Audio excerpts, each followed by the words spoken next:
Hi there, I'm Karen Williams and I'm the Book Mentor. And earlier in the week I had a client say to me, Karen, you've used Zoom so many times, how do I use it to get in touch with my clients?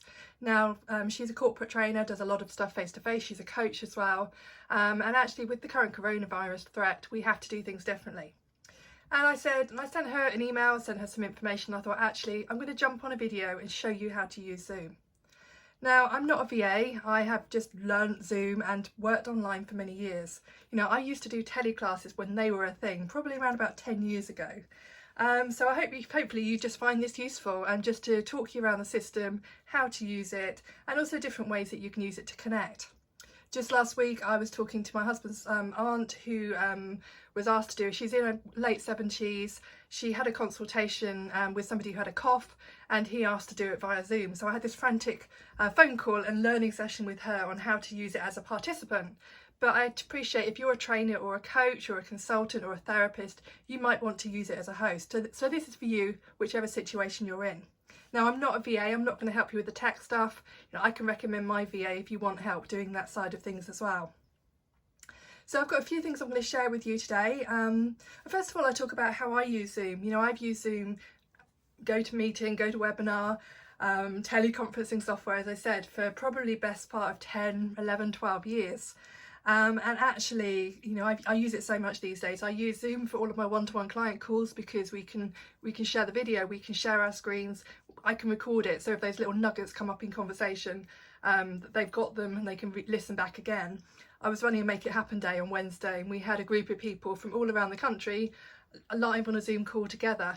And that's really great. And when you pay for the software, you can have, I think, up to 24 hours all in one go if you really want to do that sort of thing. We've got our networking event, our Author's Journey networking event, which just so happens to be next Friday, the 27th of March. We're obviously going to be hosting that online as well.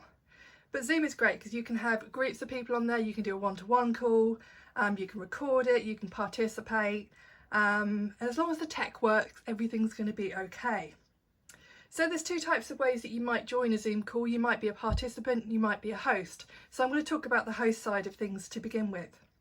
Now, to use Zoom, you do need to have the software.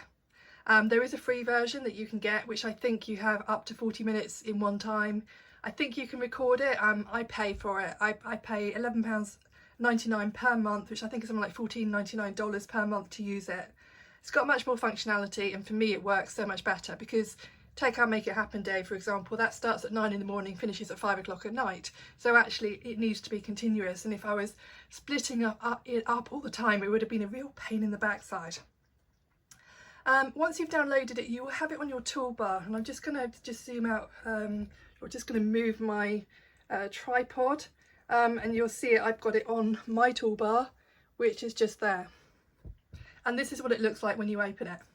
So there's two types of things you can do. You can have a personal meeting, which you have your own web address to actually host a personal meeting. Now, the downside of sharing that with everybody is if someone decides to jump on your personal meeting by accident or on purpose when you're on it with somebody else, you know, you're not going to have that confidentiality. And you can also set up, you can schedule a meeting as well, which is a specific link for just one particular meeting. So I'll show you how to schedule a meeting. So literally, really simple to use in my view, schedule a meeting. I have got my tripod and my phone between me and the computer, so I'll try and type in here. So I'm going to set up a meeting for next Tuesday. Because we're doing the Author's Journey networking event next Friday using Zoom, for those who are the speakers, I've said I'll do a trial run with them on Tuesday. So I'm going to be setting this up. I'm setting it up for 10:30 and it's going to probably last about half an hour. So I'll set it up for an hour. Actually, no, I'll set it up for half an hour. It doesn't really matter that much. With GMT, I don't need a password for it. You can have a password, you don't have to. And literally, I am going to schedule. So I am going to schedule, and this is a link that I will be sending out to those who are going to be in the Author's Journey trial run. Literally, copy to clipboard, post it in an email, post it in a Facebook Messenger, post it in a text, and send it over to people. Now, when people get this link, ultimately as a participant, they just need to click on the URL, but I'll go into that later. So this is how to schedule a meeting. If you want to have a meeting now, simply select new meeting. And I'm just gonna come back very, very slightly, so hopefully you don't feel sick as I do this, and you'll see what it looks like on my my computer screen.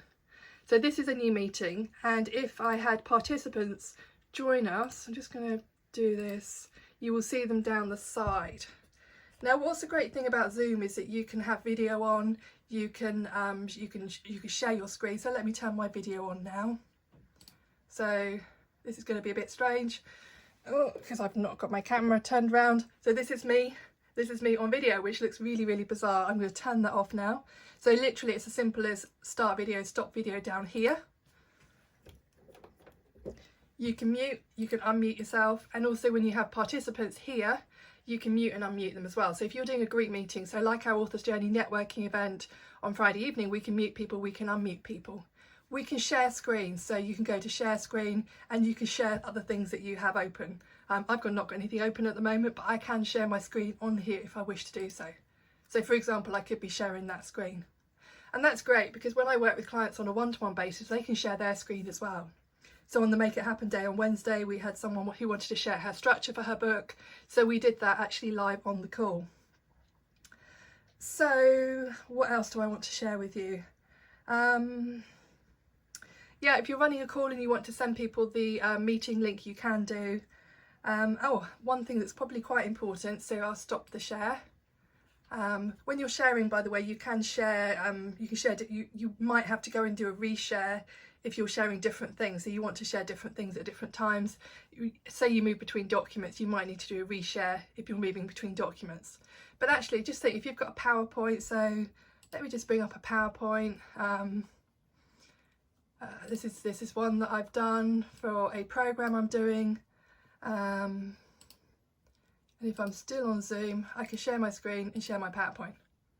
Simple as that, and then run through it. So I could do slideshow from beginning and set up the PowerPoint. So really, really simple to do and scrolling through.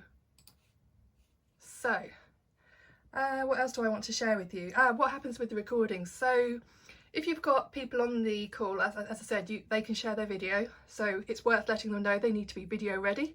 If you want them to do so, you can mute them if, for example, you've got a group call and you've got a bit of interference. People can also phone in as well, so if people have got a dodgy internet signal, they want to phone into a call, they can do that as well.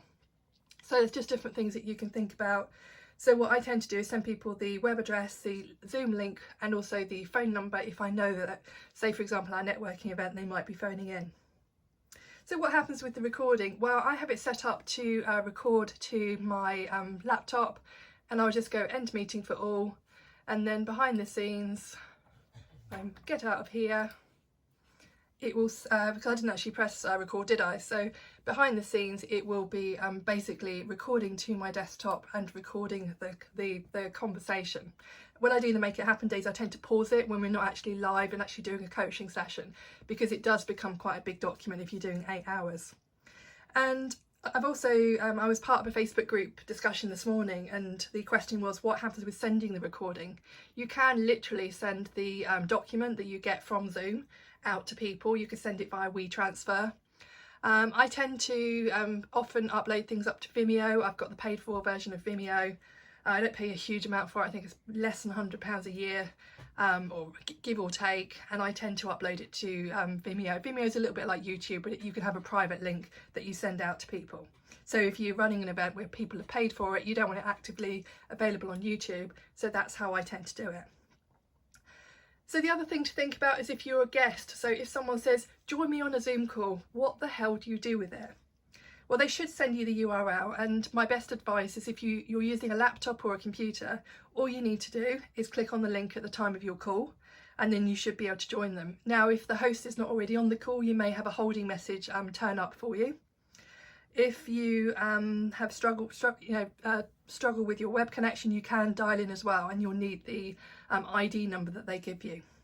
And just remember, it's great to have video, and it's great to be connected in these times of crisis as well, and it's a really good way to connect with other people. And if you're using a phone or a tablet, you may need to download the app. So that's it from me. Stay safe, stay connected. Do get a VA if you want some more help with Zoom. And I'm Karen Williams, the Book Mentor, and I know this is slightly different from the norm, but I hope it helps you. Bye for now.